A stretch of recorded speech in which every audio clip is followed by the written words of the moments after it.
Hey guys, this is Randy, and I'm going to make a video today about Scatterbrain and the effects that has on people and why I think that's important to talk about. So getting into that, what is Scatterbrain and why do I feel the need to talk about it? Personally, I suffer from ADHD, so as a person with that disorder or a person without it, this can apply to both. When you have Scatterbrain and your brain is like just splattered all over the place, there's no concentration, there's no direction of focus, and oftentimes you miss the mark on what you want to focus on. And this could affect your life in several different ways. One is that it could damage your ability to sustain the concentration necessary to complete a goal, and the other is it can make other obstacles for you, self-created obstacles that pop up because of, the lack of ability to focus. And the repercussion of that is that what happens is you create more problems when you can't focus, because the lack of one area of focus affects another area, and then both of those areas are now presenting multiple problems to you all at once. And it can come crushing you. It can come overwhelming you and just completely taking you out of your zone. And that's really important to be able to focus on, whether you're an athlete, a business person, or any kind of person who is a performance who has a job that's performance based. And even everyday life can be performance based, because oftentimes when we feel lazy or when we feel like we need to do something that we know we need to do, that comes down to performance. How do we perform under that pressure, the pressure of our own minds? So I want to get into that. Scatterbrain is like a vicious cycle. It is a vicious cycle. It turns into putting things off, which then turns into feeling lack of motivation, which usually turns into overwhelm. And that overwhelm turns into self-defeat.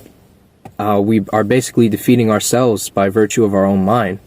And our mind is supposed to work for us and be our best friend. So when we're under this pressure, we got to realize that we got to gather our chi, gather our energy, put our line of focus in one train so that we get to our destination, whether that's big or small, everyday life. And how do we turn that into a habit? So I believe it starts with recognizing the problem and then facilitating the change necessary for that problem to dissolve over time. And you got to start small, like just being able to focus in your immediate environment, focus on your desk, focus on the task at hand, whether you're drinking coffee or focusing on steering the wheel while you drive, or focusing on how you put your foot on the brakes when you're about to make a stop. This all turns into focusing on that big exam you have, focusing on that sports event, focusing on staying organized, focusing on whatever it is you need to focus on. This is all necessary for maintaining ourselves and thriving in an environment, especially today where there's so many things we got to remember, like our email, passwords, our documents, keeping up with school, keeping up with work, keeping up with family life, keeping up with our religion.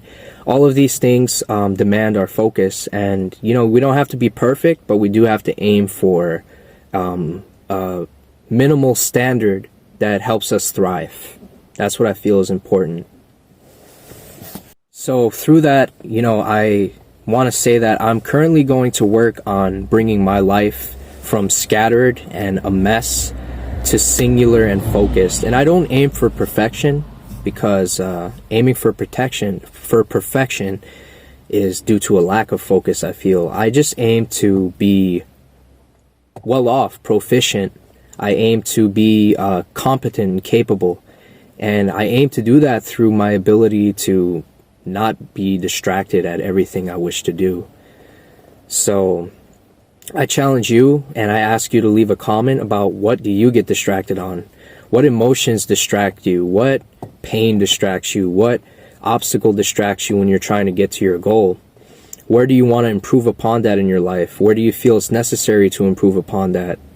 I want to say that much, and I want to talk about times I was able to focus under pressure. So one of those times was when I took, like I didn't go to school until I was like 12 years old. So I had to take my first standardized test on reading and comprehension. And I didn't know how to really focus that time. I just did it to the best of my ability, and I was under pressure because I barely knew how to read. I was able to focus by just staying in touch with my positive emotions, staying in touch with self-belief, and blocking out any negative self-talk that came up. That's how I was able to focus, and it got me through the test. I actually got proficient on my first try, which is really miraculous, I feel.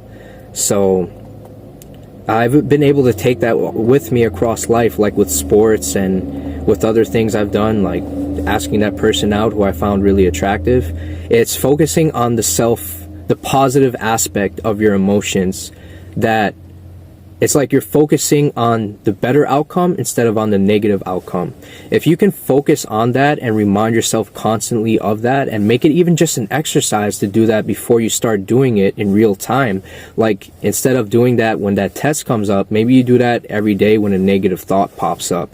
You take that negative emotion, you start moving it in a positive direction. You do that little by little, positive, negative to positive. Eventually that turns into a bunch of positives, and then when it comes down to that time where you need to shine, you're able to take that with you to perform the way you need to perform. That's how I was able to do it. So as a person with ADHD, I feel like this is even more important for people like me, but I know this can go across the board and affect anyone the same way. So with that said, I leave this video on that topic, and I hope you enjoyed this video. Thank you very much.